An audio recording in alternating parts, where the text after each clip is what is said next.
A bus crash near Centane in the Eastern Cape has claimed at least 25 lives, while 15 others were injured. The bus was on its way to Butterworth from the Mazeppa Bay area. The cause of the accident remains unclear. The driver of the bus died in the accident.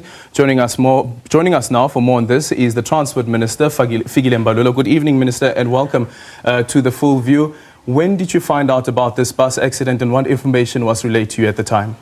Well, it happened this morning. The information that was related is that the bus driver lost control.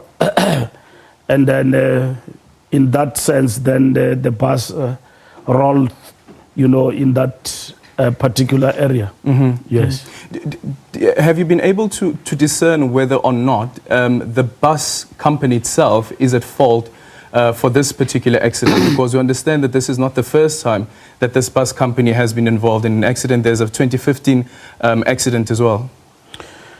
I'm going to the Eastern Cape tomorrow. The MEC was on the ground. It is difficult to pronounce on such at the present moment. Our team of RTMC is on the ground, investigators. Should there be anything that seeks to suggest unroadworthiness, there will be definite consequences on the bus company. But over and above that, should it be found that this bus was overloaded, there will be consequences.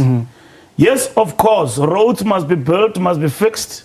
This is what we are supposed to do as government, but we've got to work together with society and everybody to ensure that we don't allow those who are having a responsibility and subsidized by government to do reckless things that lead to tragic loss of life like in the Eastern Cape. Will you be also looking into the 2015 case and what happened in the 2015 case? I will look at everything. The same as I'm looking at Limpopo, I'm going to pronounce soon. There is a bus company in the north operated by the state, and then many people were killed going to the rally of the ANC this year. Yeah. And all of those incidents, including in the past, people just do things and there are no consequences. The bus company continue to operate. I've got everything in my power to withdraw subsidy to the company and to do everything to protect the society, to ensure that our people are protected. Because we can't allow this tragic loss to go just like that. It must be investigated. We must establish what is the cause, and we must follow up on that. In the meantime, does the bus company then continue its operations? The bus company is continuing with its own operations as it is, because by law, there is nothing that says it can't. But by law, any unroadworthy vehicle on the road, it must not be allowed. Law enforcement must clamp down. Sure. The reason that I'm asking this question, Minister, is that if this bus company was in an accident in 2015 with many lives lost there's another accident now 5 years later that takes place, isn't it prudent to rather say let's suspend the operations of the bus company up until we are able to discern whether or not the buses or all the buses that are currently operational are roadworthy, including this bus which is now been in an accident? Aldrin, it has been happening in our country and we're putting stops to that. In the context of our road safety campaign, I cannot allow, I'm empowered by the law to allow anyone. I'm not saying the company is at fault. There could be other things, and I'm not making that judgment. Should it be found that it was overloaded, and should it be found that it was unroadworthy, then consequences will kick in. But in the meantime, operations will continue? Operations of any company, including this one, will continue.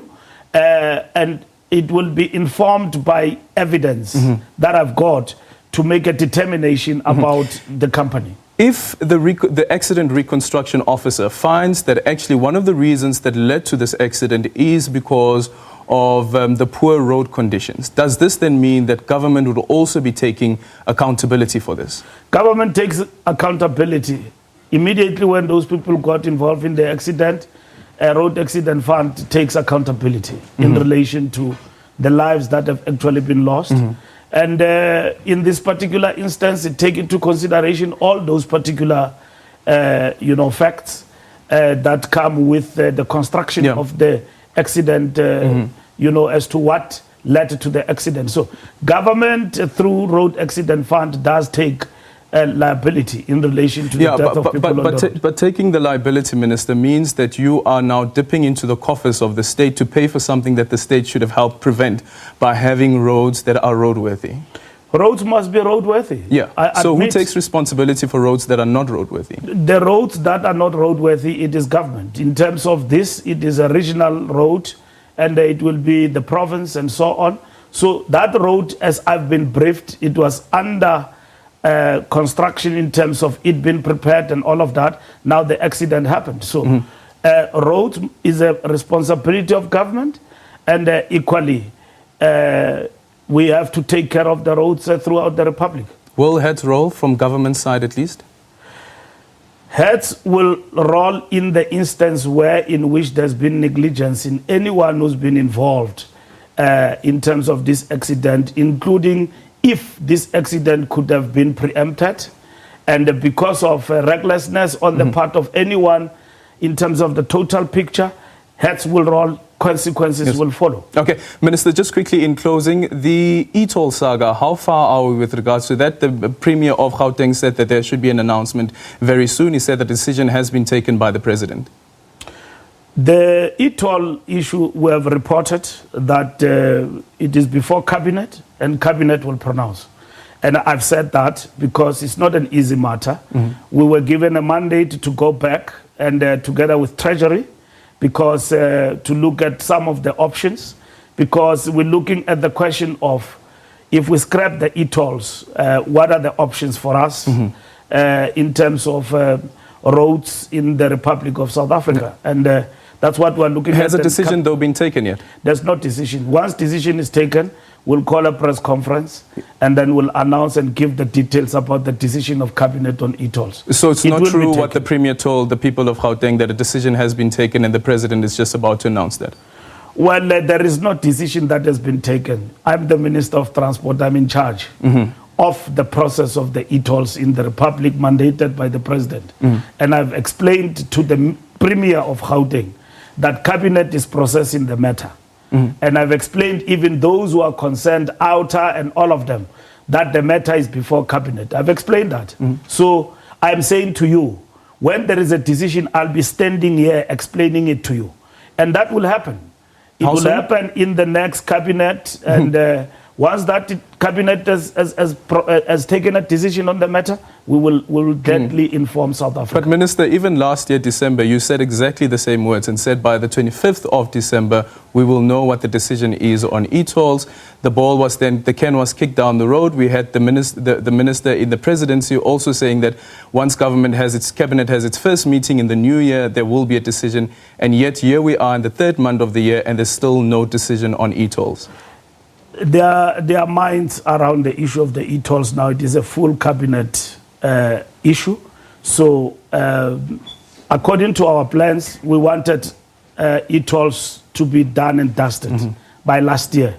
But it was quite clear that there is work that Cabinet reflected and gave us a mandate. And I did come back and report and say that unfortunately we will pass this Christmas without a decision. Early in the new year, there will be a decision. It has not changed.